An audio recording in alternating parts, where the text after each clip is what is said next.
cannibalism is a taboo line that many dare not to even think of crossing, even in hypothetical situations of extreme desperation or survival. Within it are plenty of moral, ethical, and downright sanitary dilemmas.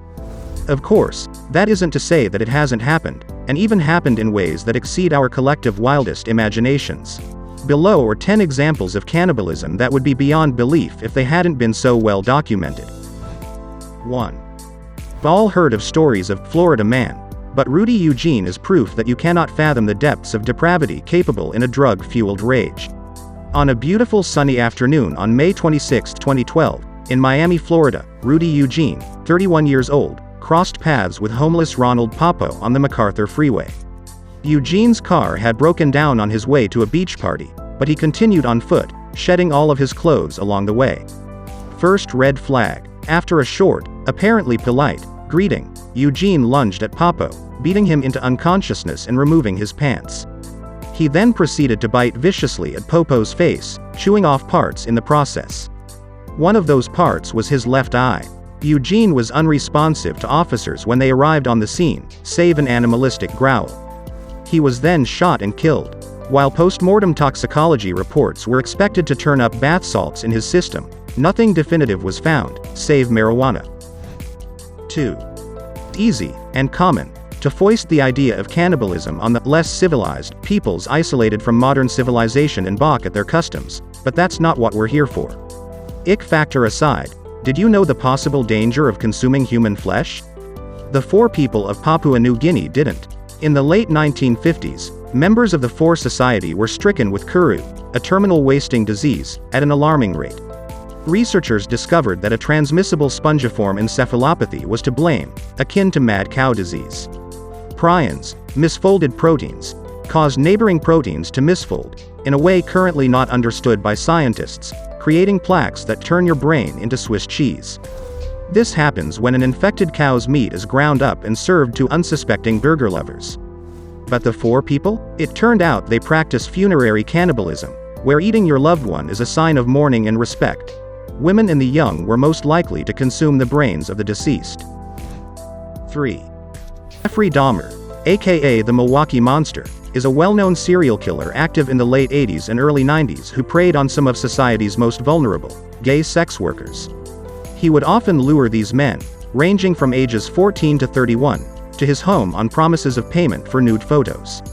Then he would spike their drink, strangle them, engage in acts of necrophilia, and then mutilate their bodies.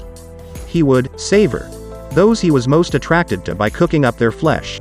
Dahmer once mused that human tastes like filet mignon. He then used their bleached bones as decoration in his apartment. But did you know that the brevity with which he approached his crimes is what eventually would get him killed? In prison, Dahmer would often arrange his food into the shape of severed limbs with the final touch of a squirt of ketchup blood, in order to antagonize his fellow inmates. This is what pushed inmate Christopher Scarver to bludgeon Dahmer to death in 1994, only a few years after his 16 consecutive life terms sentence. 4. History class as kids, we are often taught about the glorious coming together of the Pilgrims and the indigenous people of America in what we now celebrate as Thanksgiving. Skimming over the actual genocide of their neighbors, everything wasn't always hunky-dory for America's first European settlers.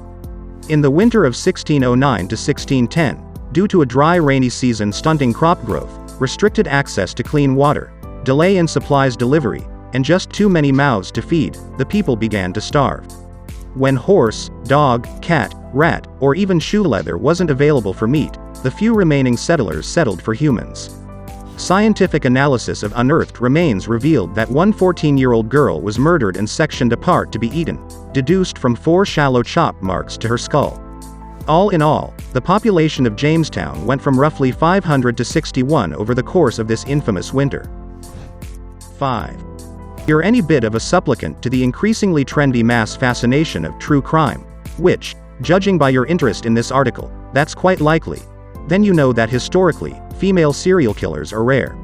So here's one for you. Leonarda Cianciulli. Leonarda was born in idyllic southern Italy and was plagued with the fears that none of her children would survive into adulthood. This was due in part to fortune tellers, paranoia, and most reasonably, the available healthcare at the time. By 1938, some of her dread was warranted as only 4 children out of a total of 17 pregnancies had survived. When her eldest child wanted to join the army in preparation for World War II, well, that just wouldn't do.